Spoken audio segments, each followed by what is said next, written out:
diagnosis of what machining needs to be done to your engine. We brought our shop a couple of prize winners.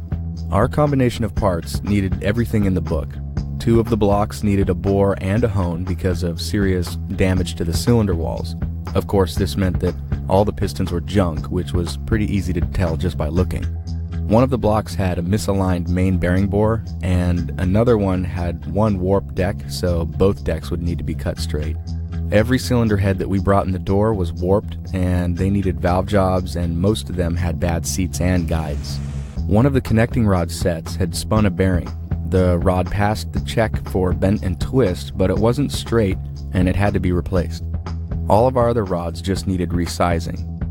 The other few crankshafts that we brought in needed to be cut and polished to bring them back to a usable state. There are a few more parts to check, but that'll come later. Now the machine shop has enough details to know what to start with, and has a list of any parts or replacements that they need to order for us.